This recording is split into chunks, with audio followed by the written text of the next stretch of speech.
What is the problem with young entrepreneurs? Is it that their entrepreneurial drive is reducing based on this myriad of challenges they are being faced with, or they don't have the zeal anymore? Yes, thank you very much, Blessed. I am passionate when it comes to entrepreneurship, and I have partnered with so many NGOs to empower youths, even in my local government here in the Patani Delta State. I discovered from time that people who go for government empowerment, they are not interested in that empowerment, that training. What they are interested in is, at the end of the day, the starter packs that they will go and sell. Somebody has gone for empowerment, maybe ICT, how to repair phones and all that. Is that starter packs is going to collect? Then as soon as he collects them, they're selling them. You go in for catering, they give you all the dryer, hairdressing, dryers and everything, you are selling them. Which goes to prove your point concerning that young man you have mentioned. These young persons don't have the passion for entrepreneurship that they want to go into. And because it is these politicians, the government officials that just select their party faithful and say, okay, oh, you have been faithful to me. Oh, you followed me very well. Okay, they just bring the names and they send them there. In fact, it's so pathetic that even the government officials too, they say, okay, in a class, you want to get maybe 10 names from this particular local government. They will bring 5. They will give fictitious 5 names. They collect that money from the 5. And you can see that the government itself, the officials that are expected to implement this program, don't even understand what it is to empower youth. Because when you empower one youth, that youth, if he's empowered, can employ 3, 4, 5 other youths. And we see that unemployment will be reducing in the local government, in the state, and of course, in the country in general. Now, for SMEs not meeting their first 5-year birthday and they go under. In fact, that statistics, like I said earlier in the morning, it's when things are even normal in advanced climes. But I'm telling you today, that statistics is conservative. It is over 80% of these SMEs that will collapse before their 5th birthday. And what are the things we need to do?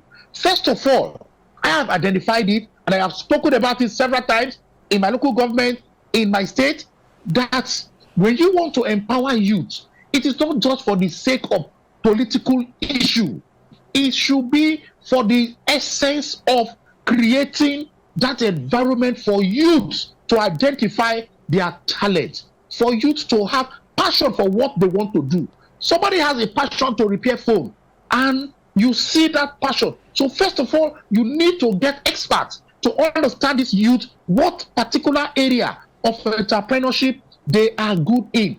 Because if you put somebody who doesn't have interest in repairing phone, and that's the program the person is going, at the end of the day, you will have defeated the purpose for that program.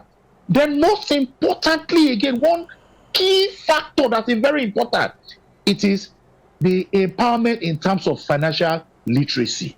I speak about financial literacy anywhere I go, because some persons, talented, they are good, they are passionate about the job they are doing in terms of entrepreneurship. Okay. But at the end of the day, you see that young man, he cannot manage his finance. He cannot differentiate between his personal finance and his business finance. So the key is attitude and passion for entrepreneurship. All right, so now let me come to Garba Kofi now. Beyond all of these that Charles has made mention of, some of the challenges that these small businesses are being faced with, the major, the large-scale businesses are also being faced with them. They're also having issues with access to capital. They're also having issues with multiple taxation. They're having issues with harsh economic environment. Now, I want to ask this question.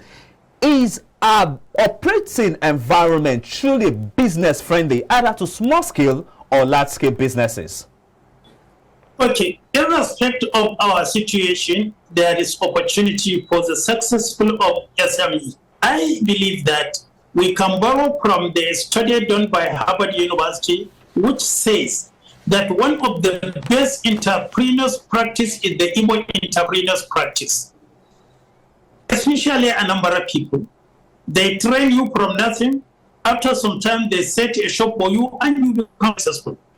So I believe that we can also adopt. The Igbo entrepreneurs is all over. Go to pharmaceutical, go to spare part, go to anywhere they are. They will bring boys, they will stay for after some period of years, 4, 5 years, they establish their own and they move on from there because they learn by practice. So I believe that this can be applied across the board.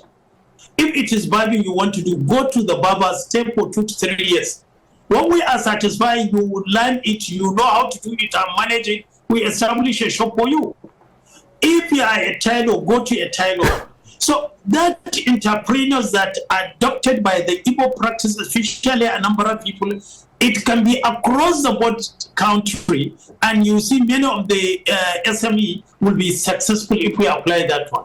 The other issue, yes, there is challenge in terms of energy, there is challenge in terms of capital, but the most successful business will overcome this and do better. Why? Because they were able to identify the market needs. So we must go back and find the market need. Don't just copy and paste. What does the market needs? Identify the need of the market and work toward that one, you will be successful. So we should work toward the need of the market. And if we do that, the sky is our limit. Why on earth? It's only in Nigeria that you see, if you see a good certain time, they will say they are Benin people or Togo people. If you go and see a POP, well designed, they will tell you they are not Nigerian. Why can't Nigerians do this and certificate them? We have many good mechanics that can do the work even better than those that go to the University for Engineering, but have no certificate. Why can't you issue certificate to those? I believe we have to change our concept of SME, and we must give it a certificate to whoever deserves it. And if we do that, the center will be across the board. You will see other part of the world will start taking Nigerians rather than we Nigerians taking others, part of the countries.